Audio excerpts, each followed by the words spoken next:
1977, producer-director George Lucas created the Star Wars trilogy and changed the way we looked at movies. Now, 20 years later, using new digital technology, Lucas and his creative teams at Lucasfilm, PHX, Skywalker Sound, and Industrial Light and Magic have completely restored, enhanced, and added to these classic movies to create the Star Wars Trilogy Special Edition.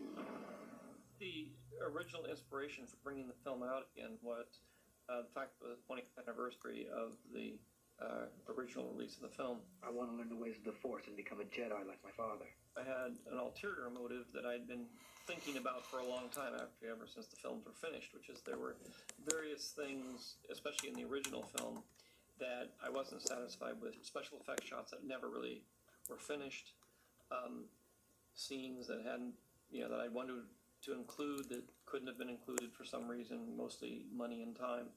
And I really wanted to fix the film and have it be completed. The most obvious thing that's happened is we've gone back to the original negative, cleaned it up considerably, redone a lot of the optical effects, the wipes, the dissolves, and improved the quality of the film because it was deteriorating. And I think this one had deteriorated a lot more than anybody expected in 20 years. So you're getting to see a brand new print that's very clean and is actually better than the original release. The actual original negative was so far gone that unless we actually did this at this time, we were never going to have the film to be able to release ever again. I got him! Great kid! Don't get cocky!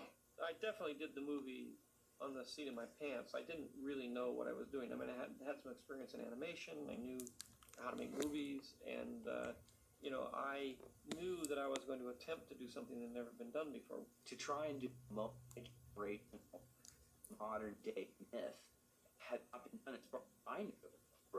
Now what? We have to find the rebels. What caring belonged to them. The script was unlike any I'd ever seen before. He'd borrowed from Wizard of Oz or Kurosawa films, or he's just steeped in film lore. So it just sort of went through his pores, and that's how he imagines things. George has an extraordinarily visual imagination. The first one was done under extreme conditions. It was very low budget, and it was very challenging to get it done in the amount of time, considering we had to invent a lot of new technologies and do all kinds of things that had never been done before. We didn't even know if we could do the job and get it done in the time that we had to do it. We didn't know if we could make it look real or not, if it was going to look like most of the other science fiction films that have been done that look pretty fake.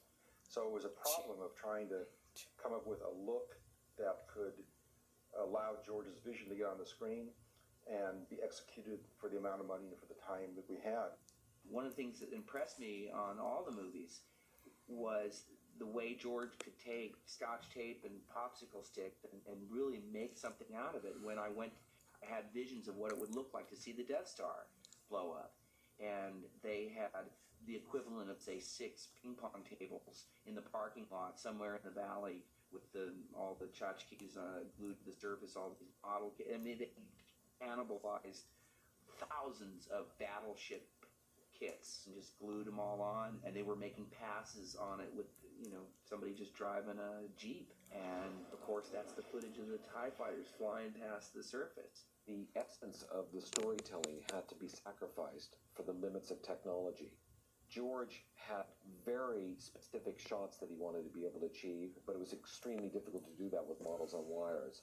So although for us in 1977, when we first saw it, it was still powerful, it was still big, he never got visually the dynamic shots that he actually wanted to get. So we've redone those. I've taken a lot of the special effects shots that weren't really as good as I'd hoped they would be because they were sort of prototype technology, and I've been able to improve them and just add that little difference. And I've done it with a lot of the in-battle shots. You can actually see them. They come straight over camera, they go underneath camera, we can pan with them, you can see the pilots inside of them, you can see their heads moving. That was a real challenge, but a really a great deal of fun to do. Great shot, kid! That was 1 in a million! Mos Eisley was one of the scenes that actually prompted this whole adventure of redoing the movie. Because there were some scenes in there with the speeder that was obviously supposed to float across the landscape. And in the Mos Eisley sequence coming up to the cantina, they never really accomplished that. And all the best they could do was to put some Vaseline on the lens to kind of fudge out the wheels under the car. But it didn't look like it was floating. It was sitting right on the ground. And it was this sort of orange blob underneath it that was, we jokingly called the force field. That combined with the fact that I wanted to have Mos Eisley to be more exotic and to be larger and have spaceships and more creatures running around and more like a real city is what really prompted a lot of this redo on the film. So we designed a series of shots which show Mos Eisley in a much grander scale. We pull back and see the whole city. We see a lot more beasts of burden moving around in the city, more activity, and it just gives you a better sense of what Mos Eisley is. One of the things we were concerned with right from the beginning was we certainly didn't want it to suddenly look like a new, different shot at the time we dropped in one redos or improved or new shots. So a broad category of the new work we've done is to take the original elements that were used to comprise the shots and recombine them now using mostly computer technology. When you're creating a world, part of what you do is whimsy, and part of what you do is for plot movement, and part you do just for your own personal interest and psychological eccentricities. I think dewbacks were put there out of whimsy. I wanted to give a kind of random, real-world feel to everything. So I wanted to do some things that weren't predictable, like having stormtroopers ride on dewbacks. In the original movie, in order to get dewbacks and things into the movie, we built a large rubber mannequin, really, that we were able to move around from set to set. He had a big stick in his head that somebody could sit alongside and move the head back and forth, and that was about as much movement as I could get out of it. And I always wanted them to have movement and walk around and be part of the population of the film. I did the Jabba the Hutt scene with Han Solo, which was a scene that didn't cut out due to time and money constraints. And once I finished the third film, I really wanted to go back and put that back in there because it was sort of relevant to what happens to Han Solo at the end of the movie. And I really wanted to be able to connect the first film with the third film the way it was meant to be. Right here, Jabba. Been waiting for you. The scene was originally shot with an actor playing Jabba the Hutt to stand in for whatever creature we designed. Originally, I thought Jabba the Hutt would be kind of a furry character like Chewbacca. But as we went on and I redesigned him for Return of the Jedi, he obviously became a large slug and a very different character. So we had to figure out a way of fitting that design into the original scene. The ultimate goal to make it look like that was on set by Harrison Ford, and we just photographed it. The plan was for us to remove this actor and replace him with Jabba. He had to be physically in that space where this actor was. This project here was about 5 shots, took about a year to do. We took the picture of some of the stuff we found. We used some of the off-the-shelf software to build a 3-dimensional wireframe mesh. Then the next process is to actually paint the creature. And with the painting of the creature, it also involves the actual texture of the surface of the characters.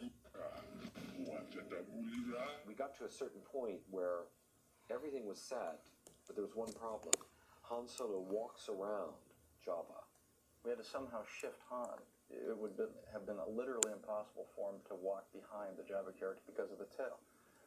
But George had the idea, so why don't you have him step on his tail? Even I get bored sometimes. At some point, a famous filmmaker said, films are never completed, they're only abandoned. And rather than living with my abandoned movie, I really wanted to go back and complete it. You're all clear, kid. Now let's blow this thing and go home. Stand by. Now, sit back and get ready to experience George Lucas's definitive vision with the first installment of the Star Wars Trilogy Special Edition.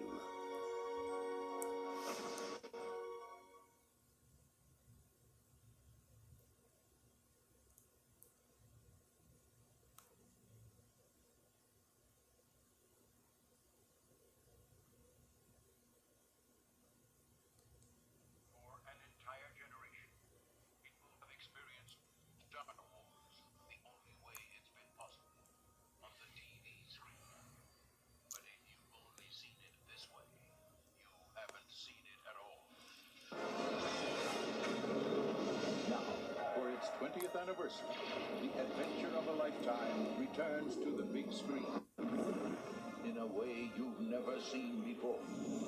There'll be no one to stop us this time. Help me, Obi-Wan Kenobi. You're my only hope. With newly enhanced visual effects, They're coming in too fast! VHX and digital sound, and a few new surprises. Look, Jabba, next time you want to talk to me, come see me yourself.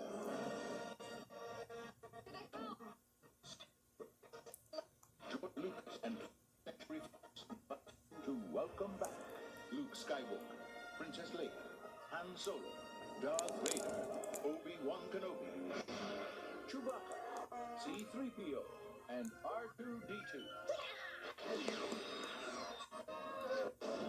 Finally, the motion picture event the way it was meant to be experienced. It will be a day long remembered. As the entire Star Wars trilogy returns. On January 31st, Star Wars. On February 21st, The Empire Strikes Back. Then on March 7th, Return of the Jedi. Closer! For a whole new generation who have yet to experience it on the big screen. And for everyone else to experience it again.